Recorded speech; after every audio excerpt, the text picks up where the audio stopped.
Welcome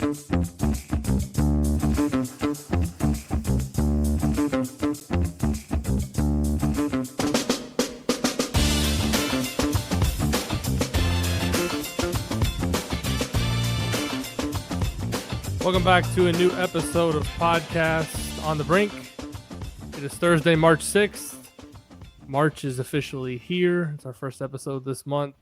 Big weekend coming up for Indiana basketball as the Hoosiers host Ohio State for Senior Day. A lot of eyes nationally will be on Bloomington because of the NCAA tournament bubble implications for that game. We're going to talk a lot of bracketology in today's episode. Rocco Miller, previous guest on the Podcast on the Brink, is back. Before we get to Rocco, wanted to remind you that Podcast on the Brink, as always, brought to you by our friends at Visit Bloomington. Visit Bloomington is a proud partner of Podcast on the Brink and Indiana University Athletics.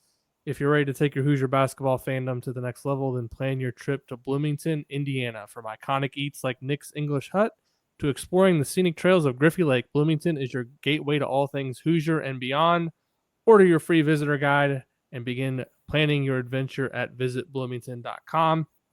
As I mentioned, Rocco Miller, not to brag on him, but a top 10 bracketologist, according to bracketmatrix.com, is back on Podcast on the Brink. Rocco, I know it's a busy time of year for you. I know you're excited about this month. The thing that always stands out about talking to you is you're just always so excited to talk college basketball. That's one reason I love to have you on. But this month is like a holiday for you, right? It is in a lot of ways. You know, it's it's such a long year. You know, I'm involved all off season with programs at each level for scheduling and putting events together. That can get pretty grueling by the time we hit September, October. And at that point, I really reappreciate how awesome it is to have games going on once November starts. And, you know, from my lens, I get to get a unique opportunity to see how it's all built from the ground up in the portal era. You know, so many of these rosters were built last April and May, and now you're starting to see, you know, did they work? Did they not work? And it all gets tweaked again for next year. So it's a great marriage of those two, you know, arts and sciences going on. And then, of course, you know, just doing the bracket forecasting for a couple of decades now is really the best way, I think, to try to rationalize what these results mean at each level. Obviously, the Big Ten, the SEC, and the Big 12 get far more opportunities than even the Big East, the ACC, and below. And, you know, one of the great challenges the committee has every year is how do you compare some of these teams to amazing stories like UC San Diego, Drake, and even VCU out of the Atlantic 10, who just quite honestly don't get nearly the chances or hardly any chances at all. So it's a fun puzzle to constantly work on. I wish we had more bids going to more leagues, quite frankly. I don't like all the consolidation at the top, but beyond that, like, college basketball is a wonderful sport because teams play different styles. There's all sorts of strategy each night. And that plays into also how you navigate your season from a resume standpoint as well. So I want to talk, obviously, Indiana and their case right now. It seemed like most people felt confident talking about needing a split this week to feel pretty good about Indiana's chances. Were you – I know you haven't done a bracket, at least release one at least in a couple of days over on Bracketeer.org, but just kind of going into this week, and obviously we know Indiana lost earlier this week to Oregon, but where were you just in terms of the Hoosiers and kind of their standing in terms of the bubble and what they needed to do maybe here in this last week? Yeah, so the last few different projections, you know, throughout since mid-January on Bracketeer.org, I've done a full bracket exercise each Monday and Friday, you know, basically Sunday night and Thursday night leading into those days. And, you know, for those last couple, Indiana's been projected to go to Dayton. It's been hard to get them above Dayton just due to the fact that their quad one record is, you know, it's about a 250 winning percentage right now, 4-12. And you also you're at the mercy of some of the SEC stuff going on. So we saw Oklahoma last night. We're recording this on Thursday morning. Oklahoma last night took care of business with Missouri. And for the time being, that pencils them into a spot just slightly above Indiana. You also see when Arkansas, they got to win this week as well, puts them on the good side. And they have, amazing wins and a little bit better metrics in terms of KenPom and net and everything else. So Indiana's losing a lot of those battles. But for right now, Indiana's still one of my last two teams in. So obviously not in any kind of safe position. And so the things you look for on the bubble in general are what was your record against teams that are going to be in the tournament. And at this point, that hurts Indiana quite substantially because they're just 2-9. The great thing about Indiana is they have the big time road win. I'm going into mock committee meetings starting today all the way till the end of the weekend. So I'm working with 6-7 other really qualified bracketologists, and we simulate the entire process starting today. And just from our initial, we had a 30-minute phone call last night. From our initial meetings, I think we're under agreement that, Indiana is one of those teams, if bids get stolen, they'd be pretty easy to replace. But we're also under agreement that Michigan State is quite clearly the 7th best team on the board, with those top 6 teams going for number 1 seeds, been discussed, Florida, Alabama, Tennessee, Duke, Auburn, and Houston. Michigan State's the clear 7 is a big drop off when you start with number 8. So Michigan State will be a 2 seed. That's my point. Indiana has a road win at a 2 seed. Most of the bubble can't compete with that. Maybe San Diego State, who beat Houston on a neutral court, and that's about it. So that's going to continue to make the Hoosiers interesting as this process develops and unfolds. But the big problem is those records. So when you look at the teams that they're battling, I guess, for these last couple spots, when you're going through, I know you rank the teams, right, as an S curve, and that's how you kind of initially get to who's in and who's out. But when you're comparing a team, let's say we're comparing Indiana and Arkansas and Oklahoma or North Carolina, there's a long list of these teams, Nebraska, Ohio State. Yeah. How is it? Are you bucketing them all? Like, let's say you have 4 teams under consideration. There's 2 spots. Are you like matching them against each other and like throwing one out? Or are you trying to compare them like all 4 at the same time? I'm just kind of curious if you're trying to mirror what the committee does. How does that process look, and kind of how are you comparing teams? Yeah, so because I've done the mock committee thing for a bunch of years, actually I do 2 of them. One through the guys at Hoops HD, a little bit more underground, and then some of the more public. This one that we do is pretty public. It's called Banner Brackets. Now will be live on YouTube starting Thursday night. But because I go through that process, it's impossible to do on your own to just simulate it in your head. I try to just look at every team and say, okay, what do I like about them? What do I not like about them? Can I live with this? Can I not live with this? And that part of the thinking, and again, I have a lot of just historical data points in my mind as I go through it. I do like to stack them side by side. So I have a workbook where I'm tracking about, especially for the bubble, I'm tracking, Alex, about 19 categories. And so I know what kind of the key ones are. One of the big ones lately, just in this last few brackets, because the net is still relatively new, started in 2019, is your record overall once you take the quad 4 out of it. And that's where Indiana's starting to win some battles, because 14-12 might not sound that sexy, and 6 wins in quad 3 might not sound that sexy either. But when you compare it to the Arkansas and the Oklahomas and even the Ohio States of the world, it's much better. Those teams all have losing records, and basically kind of helps stand out how hard you scheduled. So I thought with Indiana playing teams like Greensboro and others that landed in quad 3, that helps them quite a bit, just because they weren't gimme type of buy games. And so I look at all that stuff, but I think at the end of the day, the source of truth is what that chairman says almost every year on CBS, which is, who did you play, where did you play, and how did you do? Which is really just saying, what did you do away from home? And that's where Indiana ended up in the field like about a week ago or maybe 10 days ago with that win at Michigan State, because like I said earlier, nobody really has that. They back it up with the win at Ohio State, a team they're competing against. And then you sprinkle in Penn State, Washington, who are still top 2 quadrant road wins. and they're 4-6 in that bucket on the road. Whereas, you're looking at a Boise State team that's only 2-5. You're looking at an Arkansas team that's only 2-6. You're looking at an Oklahoma team that's only 1-7, and you're looking at a Xavier team that's only 2-7. So Indiana is going to win a lot of those battles.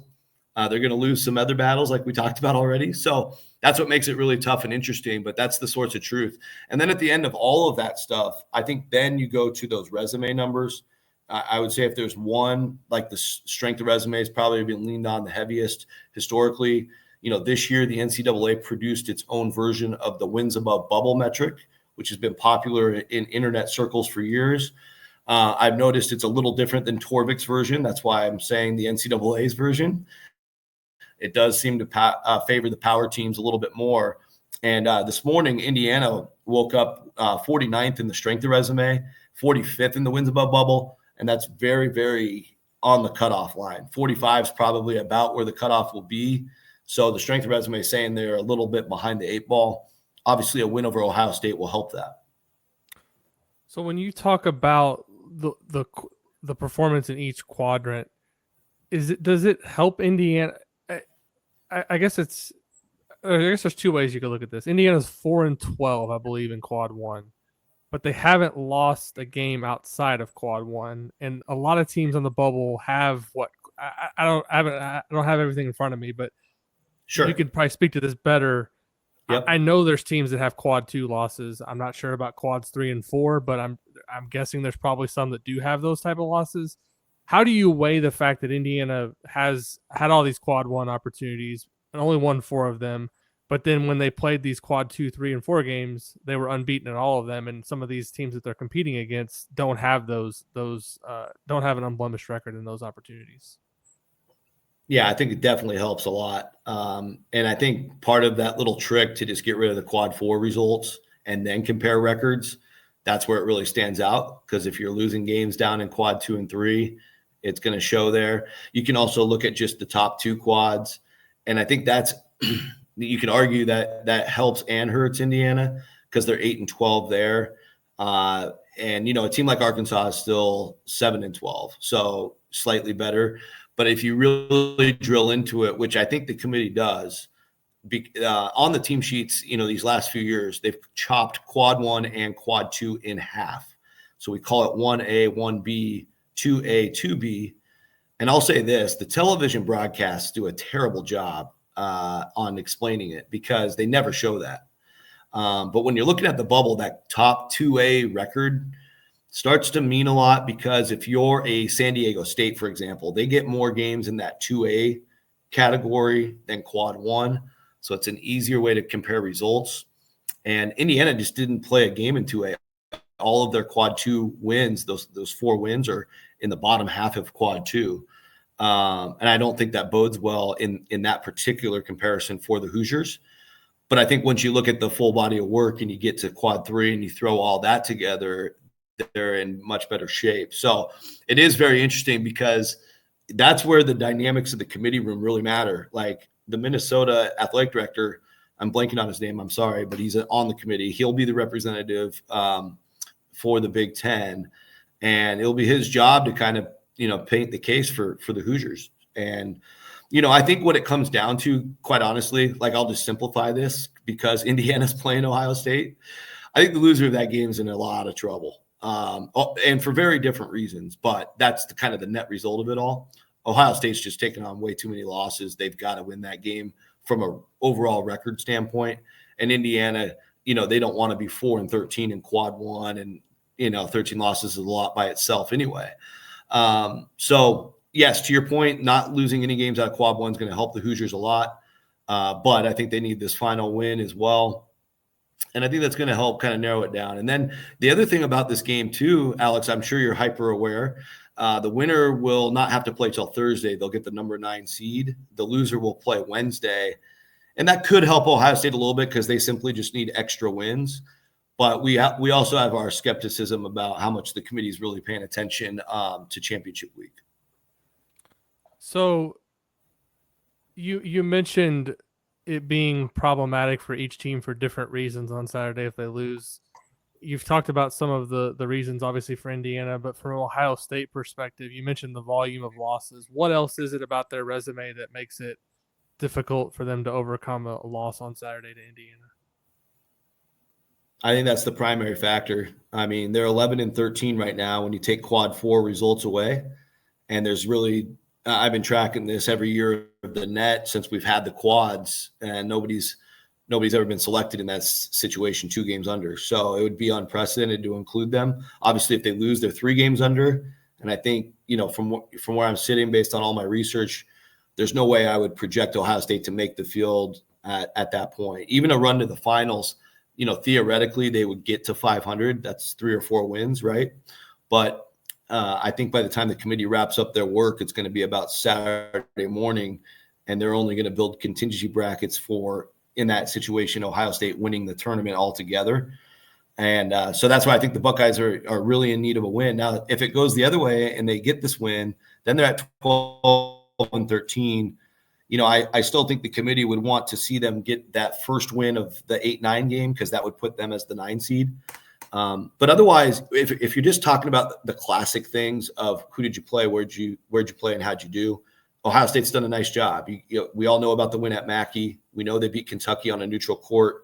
That home win over Maryland, even though it was at home, is aging well. One of the things I also don't like about Ohio State is they've lost at home 6 times. I can't recall a team losing that many home games and still getting in. So they'll have to break a barrier with that fact as well. They almost lost a 7th to Nebraska, and that would have probably been the nail in the coffin, but they survived it. So they've done the stuff on the road they need to do. Now it's just a matter of getting enough wins and balancing out those losses. So is it fair at this point to say, if you're ranking the 3 Big Ten bubble teams, it would be Indiana first, Ohio State, and then Nebraska? Correct. Yep. In Nebraska's case, they also have the road wins. They won at Oregon. They won at Creighton. And they're 11-12 in that area. I'm sorry. I think they're 11-13 now. I didn't add that last loss to Ohio State. So they're 11-13 now. And they end up with a home game in Iowa. So get that home win at Iowa, and Nebraska can project back in, but they'll probably want to win one at the Big Ten tournament as well to be extra sure. How important, let's say Indiana wins on Saturday, which is no sure thing. It's probably, a 55% chance, according to Ken Palm, that Indiana wins. So it's basically a toss-up game going in. How important is that Thursday Big Ten tournament game for Indiana, or should they feel pretty good going into the Big Ten tournament if they take care of business against Ohio State? Yeah, I think it's somewhat important. And here's my scenario with Indiana. I think they win the Ohio State game, then they enter next week in, right? But because of some of those records, they're not going to all the way be able to fix all that. And some of those metrics as well, they'll still have a losing road record no matter what. 5-8 away from Bloomington right now, 4-6 top 2 quad away true games. So they don't have that silver bullet to just stay in. And I think the thing I'm concerned about with Indiana, big picture, is when and if bids start getting stolen. I think Indiana will be one of those first targets to take out of the field because of some of those loose ends. And I don't know that a win in the first game, in that 8-9 game, is going to solve much of that. It's going to help somewhat. And obviously, I think that would be against who would that be against? Oregon or Illinois.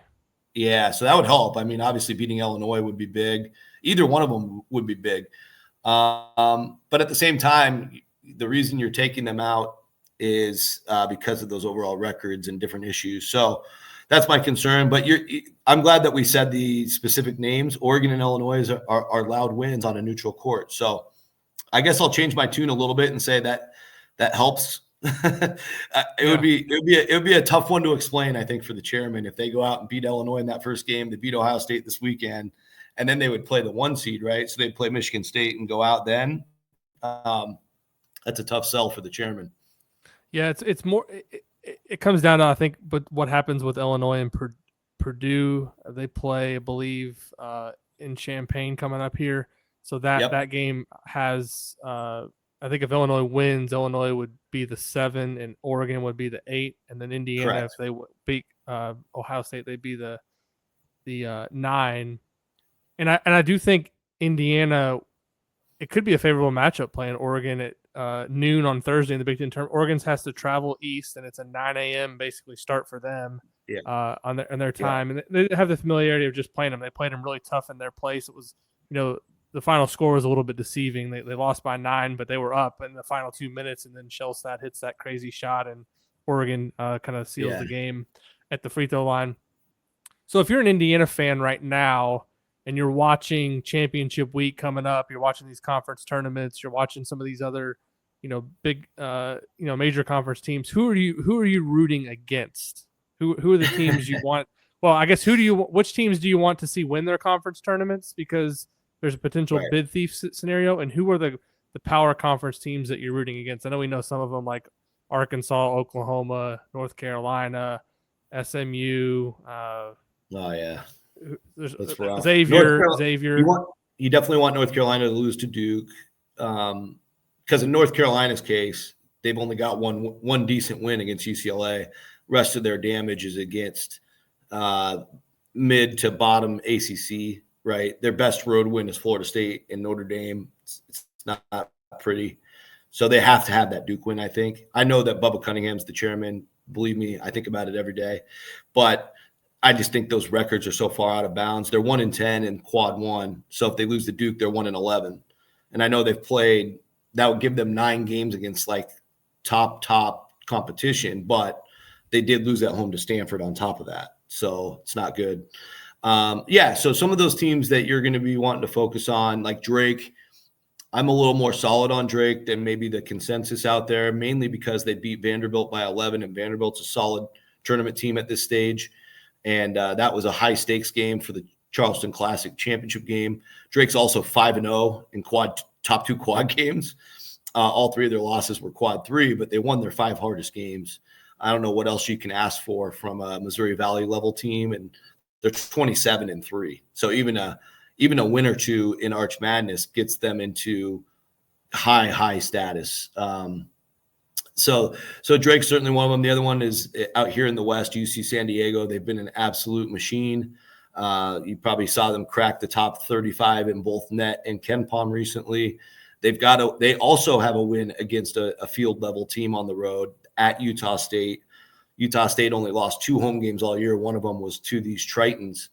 And I just think, I would hate to see them get screwed personally. And I think if you're Indiana, just root for them to win the Big West. I think if they lost in the finals to an Irvine or a Northridge is also in the top 100.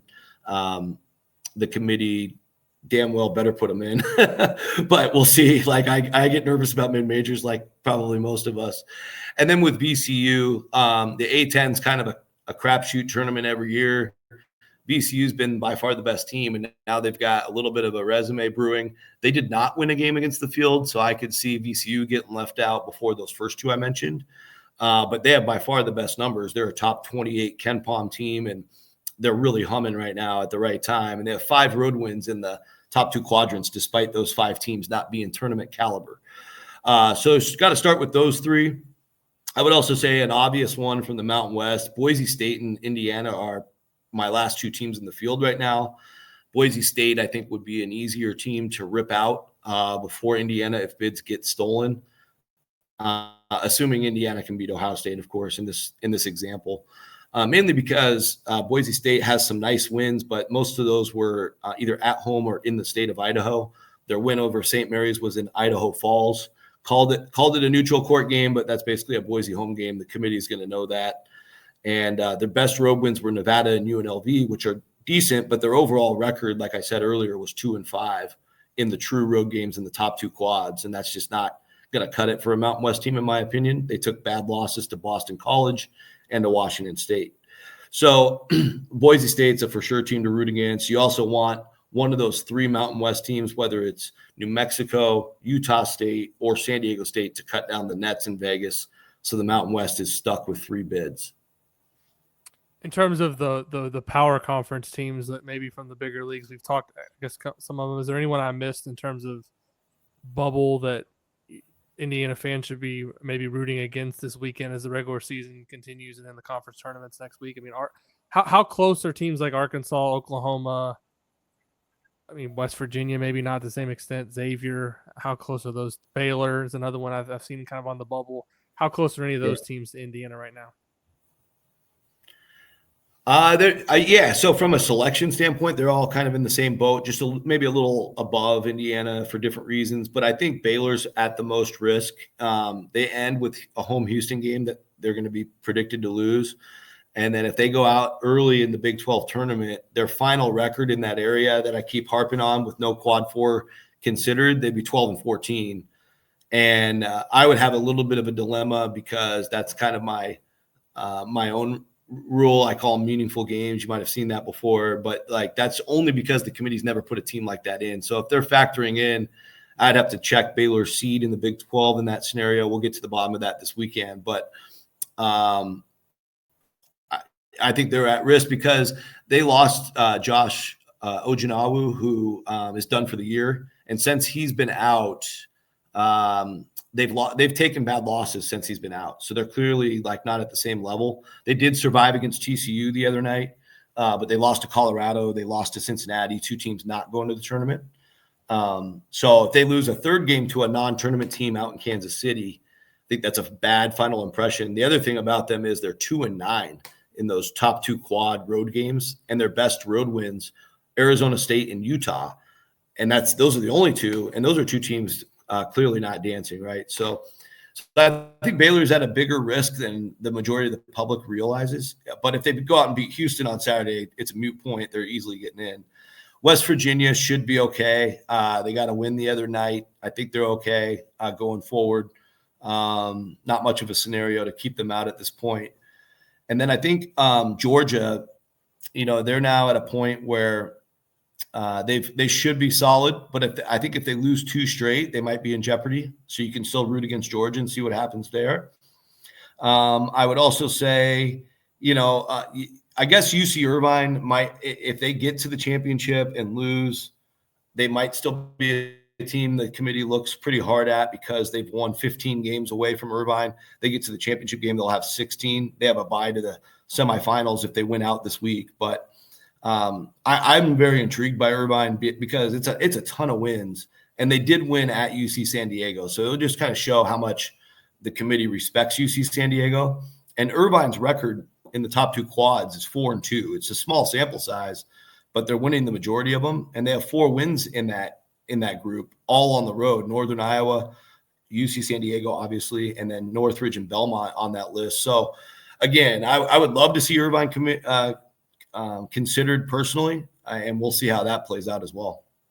Are Arkansas and Oklahoma solid right now, or are they still? No. So sorry for skipping them. I think they're the most fragile of the SEC. So as of right now, I'd put them in just based on their wins and losses. They're both 11-12 when you take quad 4 out of it. But I think Oklahoma absolutely has to win at Texas. Here's why. They're 1-7 on the road. And there's never been an at-large team, Alex, that has gotten in with less than 2 road wins.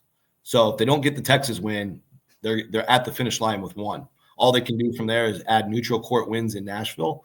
So by the letter of that law, Oklahoma de facto gone.